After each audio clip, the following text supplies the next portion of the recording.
and let's just get right into it. Alright, Legacy. Entomb is banned. Finally, Entomb is not going to keep getting away with it. And Nadu Winged Wisdom is banned. It's time, they say. After a significant amount of time and effort to preserve the iconic Entomb and Reanimate play pattern of Legacy, the time has come to lay this one to rest. For multiple years, Dimir Reanimate has rested atop the Legacy metagame, surviving multiple bans, and each step has barely phased the deck. Earlier this year, we tried to ban around Entomb and force players to play a more committal version of Reanimator that chose between having a robust fair game plan and a high impact, albeit exploitable, flashy combo plan. In our previous BNR update, we spoke about wanting to give the format more time to adjust to the current version of Dimir Reanimator and Oops All Spells. Finding ways to hate out decks as powerful as the ones in Legacy takes time. In the case of Oops All Spells, its metagame share has dropped dramatically and the deck has struggled a good deal at this year's North American Eternal Weekend Legacy Championship. Now, I would like to just make a little point about that. Oops All Spells has a disgustingly bad matchup against Blue-Black Reanimator. So what they've done is, one of the main things that was keeping Oops in check has now gone from the meta. So I think Oops is something that we're going to have to keep an eye on. But one thing on top of that is that Oops All Spells and Blue-Black Reanimator require different forms of graveyard hate. So getting rid of Blue-Black Reanimator means that you can run the hate that's good against Oops. So maybe it will be okay. But just something to be concerned with or looking at, interested in moving forward. On the other hand, Dimir Reanimator had a respectable weekend despite having huge targets on its back and a large metagame share, and they're looking at one of the top 8 lists here. Banning Entomb isn't a decision we take lightly, or a step that fills us with joy. In years past, Entomb has done a bunch of things that look great from the perspective of game design, inspires decks, it's iconic, and at times it's expanded the range of cards that could be played in Legacy. Unfortunately, we don't live in a world where Entomb allows Reanimator players to figure out what they should have a tech copy of Inkwell Leviathan, Ark of Valor's Reach, etc. So they got some more text here. They're talking about how Entomb once upon a time was putting different toolbox creatures in, but now it's just you get the good thing and you go with a traditional Reanimator deck, but it also opens up the possibility of Tempo Reanimator, which is kind of the problem, really. Yep. And they mention here, Entomb specifically allows for these decks to circumvent the issue and simply have the card translate to having one or two of the most powerful creatures ever printed in the graveyard. So again, very much like the video that I put out last week, I think, where I said, you know, it just gets to play 11 cards to be a full Reanimator deck. What I am happy about here is they said, ideally this change can better compartmentalize decks that want to cheat big creatures into play from decks that play a more traditional game of Magic, rather than promoting a hybridization of the two that they can very easily switch between each half of the deck in the face of hate. Now that is something that I've been saying for, I don't know, a year, maybe more, that you can't have a deck that does two of these powerful different strategies at the same time in that sort of way. And you needed to break off the fair and unfair Reanimator decks. They didn't unban Troll, so we don't have like a fair Reanimator deck, but we do have like the fair Tempo deck, and then we have Turbo Reanimator, which I still think is very viable. They specifically mention Tempo here, and they also mention Sneak and Show as another way of cheating monsters in, which I think isn't a very good deck still. It's having a horrible time stats-wise, but I think it's going to do better now. There's no Blue-Black Reanimator for sure, but I think Turbo Reanimator is probably still the best and easiest way to cheat in these big monsters. While it will likely take a while for Reanimator variants to find a new configuration that functions in ways that were possible when Entomb was legal, there are still decks in the shape of Sneak and Show and Natural Order that can allow players to put their favourite huge monsters onto the table ahead of schedule. Yep, so that's very much what we're saying there. And here we come to the second ban, Nadu. On the other side of the predictability spectrum is Nadu Winged Wisdom. This one is a bit more straightforward. It's a power level outlier that has flown under the radar.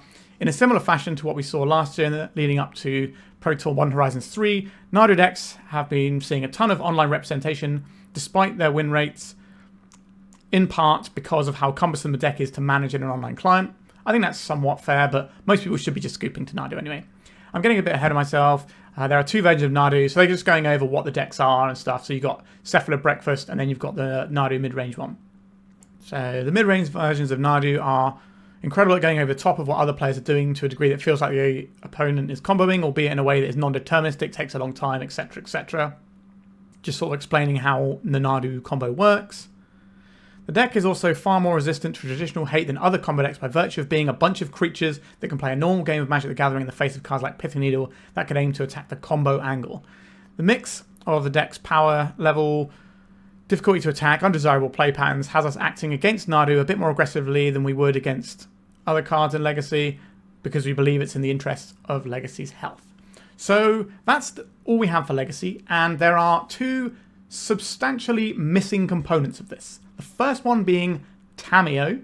This is a card that many people thought was the most likely card to be banned. Now, I thought Entomb was the card that needed to go most, but I think Tamiyo is probably the card that was second on my list. I think it's an incredibly powerful tool. It immediately warps the game straight away, and it's going to be the dominant thing that people are doing in Legacy for at least 3 months now. They didn't even mention it in this, which is kind of wild.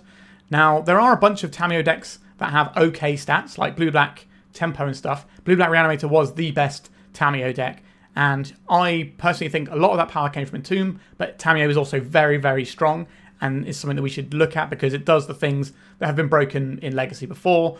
You know, the cheap tempo card advantage card, and that's what it does, and it just wins the game pretty easily by being a one-mana Planeswalker.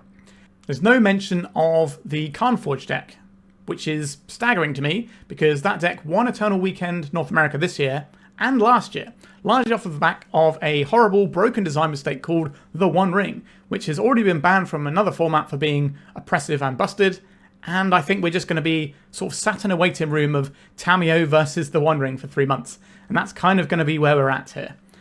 I think the fact they didn't even mention that is kind of worrying. Like, it won Eternal Weekend, so it has to be on their radar. Could they not have at least mentioned it at all? So in my video that I put out last week, I mentioned that there were sort of different levels of acceptability for what I was expecting from this BNR update. So if they banned 1 or 0 cards, that was just disgraceful and not enough. 2 was the bare minimum I thought they could get away with, and that's what we've got here. It's not the 2 I was expecting, which is interesting. I was thinking it'd be Tamiyo and the One Ring, even though I wanted Entomb and Tamiyo to go. 4 was about the number of cards that I thought would be a good amount that puts a bit of health back into the format, give people some confidence that Wizards are actually paying attention to Legacy, and that would have been Tamiyo, Entomb, the One Ring, and Nadu. So they've hit half of that. I think we're just going to be sitting waiting for the other shoe to drop for 3 months. That's just how we are, I suppose.